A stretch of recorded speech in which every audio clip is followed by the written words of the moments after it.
വൈദ്യുതി തടസ്സം നേരിടുന്ന സാഹചര്യത്തിൽ ഇരട്ടിലാവുന്ന പീരുമേട് സബ് ജയിലിലെ തടവുകാർക്ക് വെളിച്ചമേകുന്ന നടപടികൾക്കായി മനുഷ്യാവകാശ പ്രവർത്തകൻ doctor Guinness Madaswamy Peermade sub ജയിലിന് ഒരു ജനറേറ്റർ വേണമെന്നാവശ്യപ്പെട്ട് മുഖ്യമന്ത്രിക്കും ജയിൽ വകുപ്പിനും നിവേദനം സമർപ്പിച്ചു. വൈദ്യുതി തടസ്സം നേരിടുന്നതിന് ബദൽ സംവിധാനമില്ലാതെ ഏറെ പ്രതിസന്ധി നേരിടുകയാണ് പീരുമേട് സബ് ജയിൽ. കരണ്ട് പോയാൽ സബ് ജയിലിലെ അന്തേവാസികൾ മെഴുകുതിരി വെളിച്ചത്തെയാണ് ആശ്രയിക്കുന്നത്. പീരുമേട് സബ് ജയിലിലേക്ക് ഒരു ജനറേറ്ററിന്റെ ആവശ്യം ഉന്നയിച്ച് ജയിൽ അധികൃതർ ബന്ധപ്പെട്ട വകുപ്പിന് 7,20,000 രൂപയുടെ എസ്റ്റിമേറ്റ് തയ്യാറാക്കി നൽകിയെങ്കിലും ഇതുവരെ ജനറേറ്റർ അനുവദിച്ചിട്ടില്ല. ഈ സാഹചര്യത്തിലാണ് പീരുമേട് സബ് ജയിലിലെ തടവുകാർക്ക് വെളിച്ചമേക്കുക എന്ന ലക്ഷ്യത്തോടെ മനുഷ്യാവകാശ പ്രവർത്തകനായ ഡോക്ടർ ഗിന്നസ് മാടസ്വാമി രംഗത്തെത്തിയത്.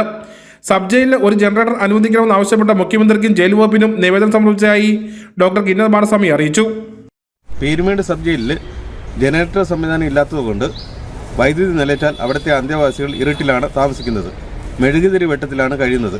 ഈ ആവശ്യം ഉന്നയിച്ചുകൊണ്ട് ബന്ധപ്പെട്ട ഉദ്യോഗസ്ഥർ 7,20,000 രൂപയുടെ എസ്റ്റിമേറ്റ് എടുത്ത് ജയിൽ വകുപ്പിന് അയച്ചിരുന്നെങ്കിലും നാളിതുവരെ പാസ്സാക്കിയിട്ടില്ല. എത്രയും വേഗം ഈ തുക പാസ്സാക്കിയാൽ മാത്രമേ ജനറേറ്റർ സംവിധാനം ഉണ്ടാവുകയുള്ളൂ. ഈ ആവശ്യം ഉന്നയിച്ചുകൊണ്ട് ബഹുമാനപ്പെട്ട മുഖ്യമന്ത്രിക്ക് ഞാൻ നിവേദനം നൽകിയിരുന്നു. അതിന്റെ അടിസ്ഥാനത്തിൽ ജയിൽ വകുപ്പിന് ആവശ്യമായ നടപടികൾ സ്വീകരിക്കാൻ നിർദ്ദേശവും നൽകിയിട്ടുണ്ട്. വിവിധ കുറ്റകൃത്യങ്ങളിൽ കുറ്റാരോപിതരായി പീരുമേട്, ഇടുക്കി, ഉടുമ്പൻചോല, ദേവികുളം എന്നീ ജില്ലയിലെ 4 താലൂക്കുകളിൽ നിന്നുമുള്ള തടവുകാരാണ് പീരുമേട് സബ് ജയിലിൽ കഴിയുന്നത്. വൈദ്യുതി തടസ്സം നേരിടുന്ന ദിവസങ്ങളിൽ ഇരട്ടി കഴിയേണ്ടി വരുന്ന പീരുമേട് സബ് ജയിലിലെ തടവുകാരുടെ പ്രതിസന്ധിക്ക് പരിഹാരം കാണണമെന്നാണ് ഉയരുന്ന ആവശ്യം. News bureau, Peermade.